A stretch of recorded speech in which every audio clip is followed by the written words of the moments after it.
संस्थेत नागपंचमीची गाणी घुमू लागली. हादग्याचा फेर सुरू झाला. खिरापत ओळखीचा खेळ रंगू लागला. सणावाराला बांगड्या भरण्यात आल्या. गजऱ्यांच्या गंधाने संस्थेची विशिष्ट दुर्गंधी केव्हा लुप्त झाली कळलंच नाही. पूर्वी फिनेल उग्र असायचं. सारी संस्था दवाखाना वाटायची. सुगंधी फिनेल सुरू झालं. एकत्र कपडे धुण्याची पद्धत बंद केली. लहान मुलामुलींसाठी धोबी लावला. लहान मुलामुलींना गरम पाण्याची सोय सुरू केली. लहान मुलामुलींना काळजी वाहकाने आंघोळ घालावे म्हणून लक्ष घातलं. प्रत्येकाची अंडरवेअर्स रोज बदलली जातील असं पाहिलं. मुलींच्या संस्थेत यश आलं. पुरुष काळजी वाहकात काही मातृत्वाचा पाझर मात्र फुटला नाही. मुला मुलींच्या संस्थात मिश्र पालक वर्ग असायला हवा हे शासनाच्या कानी कपाळी ओरडूनही अजून गळी का उतरत नाही हे न उलगडणारं कोडं आहे खरं. रिमांड होममध्ये मुला मुलींच्या डोक्यात सर्रास खरूज खवडे उवा असत. रविवारी न्हाण्याची पद्धत आणली. संस्थेत डॉक्टर होते. ते आठवड्यातून मर्जीप्रमाणे एकदा येत. त्यांना रोज नियत वेळेत येण्याचं बंधन घातल्यावर त्यांनी कारचा पाय घेतला. त्यांना काम न करता रतिबासारखे पैसे हवे असायचे. मग आम्ही डॉक्टर विजय करंडेंसारखा बालप्रेमी डॉक्टर शोधला. ते विनामोबदला रोज येऊ लागले. पुढे पुढे तर आम्ही त्यांच्या सौजन्याचा गैरफायदाच घ्यायला सुरुवात केली. बोलावू तेव्हा ते येत. कधी त्यांनी तक्रार केली नाही. दिलेलं अल्प मानधनही ते संस्थेत देणगी रूपानं परत करत. अशी देवमाणसं भेटत गेली. म्हणून रिमांड होमचं आम्ही मातृमयी संस्थेत रूपांतर करू शकलो. वर्षानुवर्षे संस्थेच्या भिंतीवर टांगलेलं ते पोस्टर, ही संस्था मातेचं कार्य करते, हे मी माझ्या कामाचं सूत्र ठरवलं. सर्वांनी त्यास मनपूर्वक साथ दिली. रिमांड होम घर होऊ लागलं. हे काम करू लागल्यानं संस्थेच्या प्रारंभीच्या 4 वर्षाच्या संस्थेच्या माझ्या कार्यकालाचा म्हणजे 1981 ते 85 अहवाल आम्ही प्रकाशित केला. तोही नव्या रूपात. रिमांड होमचे अहवाल त्यांच्या परिपाठाप्रमाणे वृक्ष असतात. आम्ही रंगीत सचित्र अहवाल प्रकाशित केला. सारे उपक्रम नोंदवले. या कामी कमर्शियल आर्टिस्ट विनायक धामणेकर आणि आनंद प्रिंटिंग प्रेसचे बापूसाहेब चौगोले यांनी मोलाचे सहकार्य केले. जाहिरातदारांनी सर्व अहवालाचा खर्च उचलला. आम्ही येणाऱ्या जाणाऱ्यांना अहवाल देत गेलो. संस्थेत लोकांची वर्दळ वाढत गेली. संस्थेचे बंद दरवाजे किलकिले झाले. सरकारी अधिकारी पाझरले. समाज गहिवरला. पाहता पाहता संस्थेचा चेहरा मोहराच बदलला. रिमांड होमचा चेहरा बदलणं ही क्रांती कार्यापेक्षा कमी कष्टाचं नसतं हे त्यावेळेचे चिकाटीचे प्रयत्न आठवले की लक्षात येतं.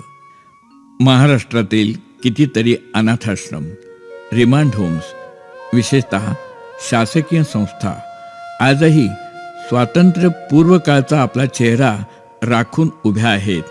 हे जेव्हा पाहतो तेव्हा तेथील मुलामुलींचं काय होत असेल या विचारानं अंग शहारतं आणि मन शरमतं. महाराष्ट्रातील रिमांड होम्स बालगुन्हेगार मुलांसाठी सुरू झाली. पण रिमांड होममधील सर्वच मुलं गुन्हेगार असत नाहीत. रिमांड होममध्ये पोलिसांनी पकडलेली बालगुन्हेगार मुलं ही जशी असतात तशीच चुकलेली, घर सोडून पळून आलेली, जन्मठेपेची व अन्य शिक्षा झालेल्या बंदीजन बांधव भगिनींची मुलं मुली, अनाथ, निराधार, कुष्ठपीडित, देवदासी, वेश्यांची संकटग्रस्त बालकं, कुमारी मातांची मुलं, मतभेदानं विभाजित झालेल्या आईवडिलांची मुलं, अशी कितीतरी प्रकारानं जपणूक आणि संरक्षणाची गरज असलेली मुलं एखाद्या संकटग्रस्ताच्या छावणी शिबिराप्रमाणे संस्थात वाढत असतात. सर्वसामान्य माणसं अनाथाश्रम, रिमांड होमसारख्या संस्थात कधी जाणीवपूर्वक साधं डोकावतही नसल्यानं या संस्थांबद्दल समाजात गैरसमजच अधिक असल्याचं दिसतं. मी स्वतः रिमांड होममध्ये वाढत असताना कितीतरी पालक घरी न ऐकणाऱ्या, दंगा हट्ट करणाऱ्या मुलांना भीती दाखवायला संस्थेत घेऊन येत. तेव्हा वाईट वाटायचं, स्वतःबद्दल आणि मुलांबद्दलही. संस्थेच्या रूपाबद्दलही खंत वाटत राहायची. हे सारं खटकत राहायचं. रिमांड होममध्ये मुलांना कायद्यानंच अल्पकाळाकरता ठेवता येतं. बाल गुन्हेगार मुलं त्यांची केस निकाली झाली की निघून सुटून जातात. बऱ्याचदा अट्टल बाल गुन्हेगारांना टोळीतली मंडळीच पालक म्हणून सोडून नेत असतात. या कामी काही पोलीस वकीलच त्यांना मुलाचं सहाय्य करत असतात. सतत गुन्हेगार ठेवत असतात. 3 महिने 6 महिने झाले की गुन्हेगार नाहीत आणि संस्था सोडून जाऊ शकत नाहीत, अशा मुलांची जबाबदारी शासन घेतं. मग त्यांना अन्य शिक्षण देणाऱ्या रिमांड होम सारख्याच संस्थात पाठवलं जातं. या प्रकारच्या काही संस्थांची स्थिती ही तर रिमांड होम बरी असं म्हणावं लागेल, इतकी भयंकर असते. हे सन 1980 पासून कोल्हापूर रिमांड होमचं काम करताना परत प्रकर्षानं लक्षात येत गेलं. आम्ही रिमांड होमचं रूप जसं पालटत गेलो तसं मुलांना आमच्याबद्दल, संस्थेबद्दल आपुलकी वाटणं वाढत गेलं. वर्षभराच्या वास्तव्यात तर मुलांच्यात आणि माझ्यात जीवाभावाचं नातं निर्माण झालेलं होतं. महाराष्ट्र परिवीक्षा व अनुरक्षण संघटना पुणे या रिमांड होम अनाथाश्रमांच्या मध्यवर्ती संस्थेत काम करू लागल्याच्या काळात मी महाराष्ट्रभरच्या अशा संस्था पाहायचो. कार्यकर्ते, अधिकारी यांच्या बोलण्यातून अशा मुलामुलींचा प्रश्न यायचा. दुसऱ्या संस्थात पाठवलेली कितीतरी आमच्या रिमांड होममधील मुलं मुली त्या संस्थातून पळून परत आमच्याकडे यायची. कधी मुलं, कधी त्यांचे पालक गयावया करायचे. इच्छा असून कायद्याच्या अडचणीनं ती कमिटेड असल्यानं त्यांना परत रिमांड होममध्ये घेणं अशक्य असायचं. सन 1982-83 अशी बदलीवर पाठवलेली सर्व मुलं दुसऱ्या दिवशी संस्थेत दत्त म्हणून हजर. दादा, आम्हाला याच संस्थेत शिकायचं आहे, तिकडं गमत नाही, सारखी तुमची इथली आठवण येते. ही 2-3 वर्षाच्या आमच्या जाणीवपूर्वक प्रयत्नांची जिवंत दाद होती. PB वाळवेकरच तेव्हा संस्थेचे बालकल्याण अधिकारी होते. मी त्यांच्याशी चर्चा केली. योगायोगानं त्याच काळात केंद्र शासनाची अशा मुलांसाठी एक योजना सुरू झाली होती. त्या काळात महाराष्ट्रातील रिमांड होम चालवणाऱ्या संस्था आपण करत असलेल्या कार्यावरच संतुष्ट असायच्या. आपण रिमांड होम चालवतो म्हणजे फार मोठं काम करतो असंच त्यांना वाटत राहायचं. नव्या योजना घेण्याकडं कल नव्हता.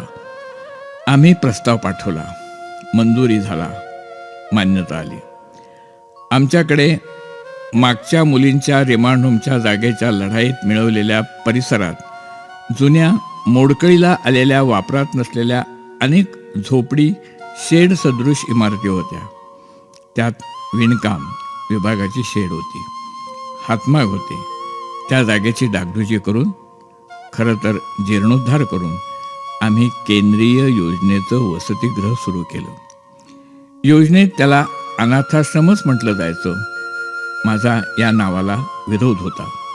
खरं तर अशा संस्थांची नावं गोकुळ, नंदनवन, वात्सल्य, उबारा, मामाचा गाव, आजोळ अशी ठेवाविषयी वाटायची. अशी नावं ठेवली तर अनुदान मिळणार नाही असं सरकारी अधिकारी समजवत, खरं तर धमकावत. मग आम्ही अनिकेत निकेतन असं नाव ठेवलं. कंसात योजनेचं छोटं नाव लिहिलं, होम फॉर डेस्टिट्यूट चिल्ड्रन. कायदेशीर सुटका झाली. 15 ऑगस्ट 1985 तत्कालीन जिल्हाधिकारी दिनकरराव पाटील यांच्या हस्ते संस्थेचं उद्घाटन झालं. त्या दिवशी आम्ही मुलींच्या रिमांड होममध्ये सौभाग्यवती नलिनी वालावलकर तथा ताई बापू आणि ताईची सततची भरीव आर्थिक मदत लक्षात घेऊन सुंदर तैलचित्राचं अनावरण केलं. कार्यक्रमानंतर दिनकरराव पाटील यांनी सुचवलं, म्हणाले, डॉक्टर, तुम्ही इतकी छान संस्था चालवता, रूप बदलत निघालंय. मी गेली 3 वर्ष पाहतोय. रोज तुम्ही काही ना काही करून संस्थेचा चेहरा बदललाय. या शाखेचं जसं नवं नाव ठेवलं तसं या संस्थेचं वाढतं रूप पाहून एक नाव का नाही ठेवत? मला सहज सुचलं, बालकल्याण संकुल. त्यांना, बापूंना, दादा, नाना, शहासाहेबांना सर्वांनाच ते नाव आवडलं. मग रिमांड होमऐवजी आम्ही ते नाव वापरत गेलो. संस्थेची ओळख बदलत गेली, चेहरा पालटत गेला आणि रिमांड होमचं बालकल्याण संकुल झालं. अळीचं फुलपाखरू व्हावं तसं.